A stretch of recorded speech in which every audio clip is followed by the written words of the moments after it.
ছোটোখাটো কোনো বিষয় হলে অবশ্যই এগুলাকে ইগনোর করব, কিন্তু বড় কোনো বিষয় হলে আমরা ছাড় দিব না এবং আমাদের যা করা প্রয়োজন তাই করব। অত্যন্ত আমরা আকাঙ্ক্ষা করি আপনাদের ভালোবাসা পাবো এবং আগামী দিনগুলোতে ইনশাআল্লাহ আমরা দেশ গড়ার কাজে হাতে হাত মিলিয়ে কাঁধে কাঁধ মিলিয়ে একসাথেই আমরা চলবো ইনশাআল্লাহ। মানে আমি কোনো ধরনের শঙ্কা কি আছে ভোটে এখন পর্যন্ত? কি আমি কেবল আসলাম, কেন্দ্রে এসে ভোটটা দিলাম, এখন বাকি কেন্দ্রগুলো দেখব, সারা দেশের খবর নেব। আমরা ছোটোখাটো কোনো বিষয় হলে অবশ্যই এগুলাকে ইগনোর করব, কিন্তু বড় কোনো বিষয় হলে আমরা ছাড় দিব না এবং আমাদের যা করা প্রয়োজন তাই করব। কারণ মানুষের ভোটের অধিকার হারিয়ে যাক এটা আমরা কোনোভাবেই চাই না।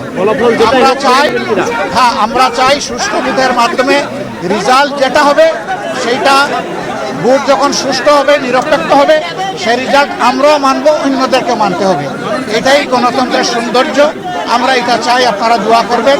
আজকের ভোটের আবারও সাফল্য কামনা করে সারা দেশবাসী প্রত্যেকটা ভোট শান্তিপূর্ণভাবে নিরাপদে নিঃসংকোচে।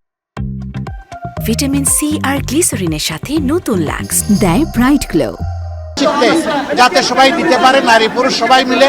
এই জন্য আমি সকলের প্রতি আহ্বান জানাচ্ছি, সবাই আসুন, যার যার ঘর থেকে বেরিয়ে এসে নিজের অধিকার প্রয়োগ করুন এবং রাষ্ট্র গঠনের আপনি গর্বিত অংশীদার হোক এবং আপনার দায়িত্বটাও আপনি পালন করুন। অনেক জায়গায় টাকা সহ ধরা পড়ছে, এটা কি আপনারা ষড়যন্ত্র মনে করছেন নাকি আপনারা ভোট দিয়ে প্রভাবিত করার চেষ্টা করছেন? আপনাদের মিডিয়া এক ধরনের নিউজ সবাই পরিবেশন করে না। মিডিয়ার মধ্যেও একই নিউজ ভিন্নভাবে পরিবেশন হচ্ছে। কেউ যদি অপরাধ করে থাকে, সে আমি হলেও আমি এই অপরাধের বিপক্ষে, কিন্তু অপরাধ নয় সেটাকে আবার জোর করে অপরাধ বানানো, সেটা আরেকটা বড় অপরাধ। তা সেটা আছে, আমাদের এখানে মেল প্র্যাকটিস আছে।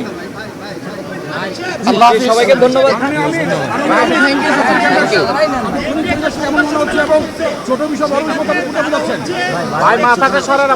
ও করতে থাকুক, বিএনপিও করতে আছে, আমরাও করছি, দেখা যাক শেষ পর্যন্ত কোথায় গিয়ে দাঁড়ায়। আল্লাহ হাফিজ, আসসালামু আলাইকুম।